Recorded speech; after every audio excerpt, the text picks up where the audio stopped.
सिवा कोई बंदगी न मिले। करता हूँ भारत माता से गुजारिश कि तेरी भक्ति के सिवा कोई बंदगी न मिले। हर जन्म में मिले हिंदुस्तान की पावन धारा।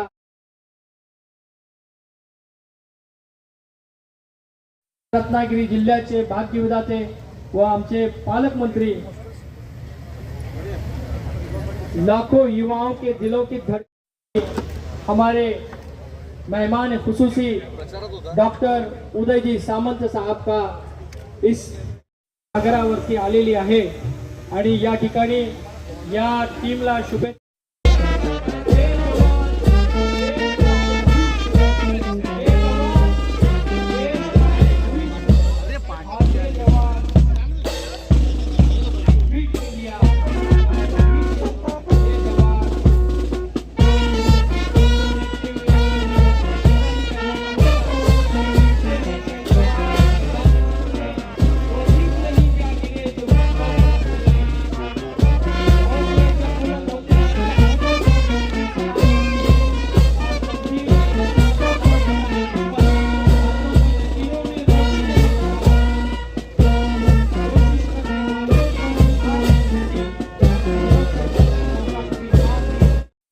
आवाहन करता हूँ दीप प्रज्वलन करे आवाहन करता हूँ दीप प्रज्वलन करे दीप प्रज्वलन का शुभ कार्य कर रहे हैं डॉक्टर उदयजी सामंत साहब, शिल्पाजी सुर्वे साहब, रत्नागिरी नगर परिषद के नगराध्यक्ष CEO Vaidehi Ranade शिल्पाताई Surve, CEO Vaidehi Ranade, RDC Chandrakant Suryavanshi, Bhaskar Kumar ji, सर्व सन्माननीय मान्यवर या ऐतिहासिक सायकल रॅलीसाठी उपस्थित असलेले सर्व सायकलिस्ट, रत्नागिरीतील माझे विद्यार्थी, उपस्थित बंधू आणि भगिनींनो, रत्नागिरीमध्ये CISFच्या सगळ्यात माझ्या सहकाऱ्यांचं मनपूर्वक स्वागत करतो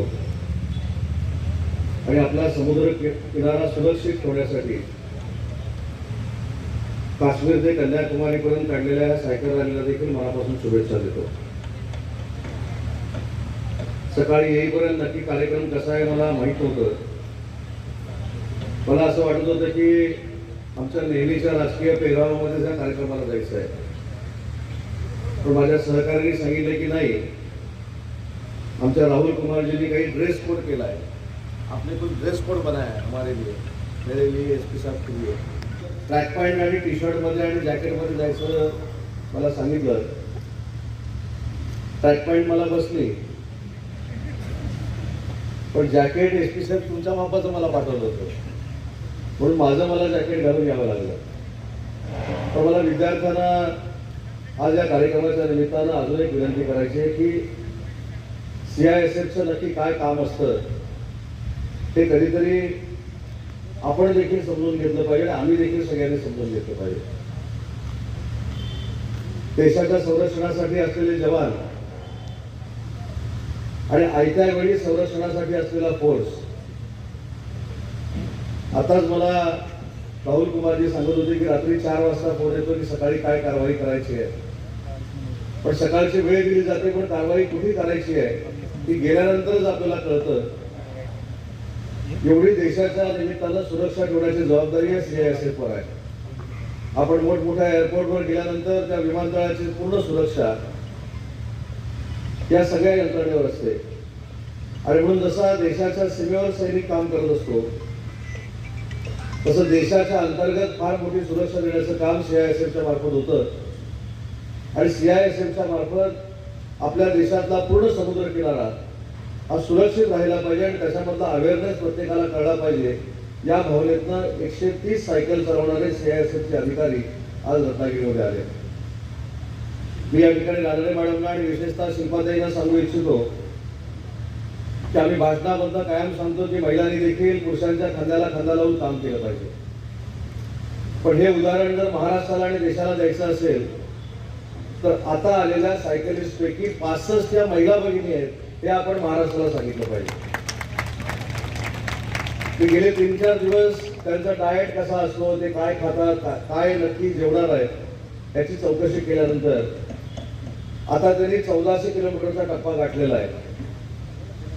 1800 तो होणार आहे आणि अजून 1400 किलोमीटरचा टप्पा त्यांना गाठायचा आहे. मी विद्यार्थ्यांना हे सांगतो की आपल्या देशाप्रती संरक्षण करण्याची भावना जर मनामध्ये असेल तर महिला भगिनी देखील काय करू शकतात त्या अख्ख्या देशाला CISFच्या टीमनं दाखवून दिलं. त्याबद्दल महाराष्ट्र शासनाच्या वतीनं मी मनपूर्वक त्यांचं कौतुक करतो. खरं तर CISF बद्दल मला काहीच माहित नाही, परंतु राहुल कुमारजींनी मला हॅट डोक्यात घातली आणि मला देखील CISF मध्ये भरती झाल्यासारखं वाटायला लागलं. परंतु मला SP सर आपल्याला देखील एक विनंती करायची है. मैंने ये कहा कि आपने हैट मेरे सिर के ऊपर डाली और मेरे को भी ऐसा लगने लगा है कि मैं भी अभी CISF में भर्ती हुआ हूँ. SP सर मला एक आपल्याला विनंती करायची आहे की राहुल कुमारजींची अजून एकदा वेळ घेऊन महाराष्ट्रातल्या पोलिसांचं संरक्षण महाराष्ट्रातल्या जनतेला कसं असतं आणि CISF मार्फत देशातल्या जनतेसाठी CISF सैनिक काय करतात याच्यासाठी विद्यार्थ्यांना मार्गदर्शन करणं गरजेचं आहे. मला जर या अगोदर कार्यक्रमाची ताकद माहिती असते, खरं तर मी दिलगिरी व्यक्त करतो, तर हा कार्यक्रम आपण 5,000 ते 6,000 विद्यार्थ्यांसमोर केला असता, जेणेकरून महाराष्ट्राच्या आणि देशाच्या संरक्षणासाठी कोण कोण झटतात हे माझ्या सगळ्या रत्नागिरीच्या विद्यार्थ्यांना बघता आलं असतं. आणि म्हणून रत्नागिरीच्या वतीनं पुन्हा एकदा CISFचं या रत्नागिरीमध्ये स्वागत करतो. राहुल कुमारजींचं देखील स्वागत करतो, भास्कर कुमारजींचं देखील स्वागत करतो. आणि ज्या उद्देशानं ही रॅली जवळजवळ 3-3.5 हजार किलोमीटर सायकलवरनं काढली जाते, तो उद्देश म्हणजे समुद्राचं संरक्षण करणं. आणि मी रत्नागिरीकरांच्या वतीनं राहुल कुमारजींना शब्द देतो की आपण जो उद्देश डोळ्यासमोर ठेवून ही रॅली 3.5 किलोमीटर काढलेली आहे, त्याच्यातला पुढा जो उद्देश आहे 140 किलोमीटरचा, 140 किलोमीटर जो बीचेस है वहाँ रत्नागिरी में, तो उनका संरक्षण करने की जिम्मेदारी हमने आज स्वीकार कर ली है. ये मेरा गार्डियन मिनिस्टर करके आपको शब्द है. आणि फक्त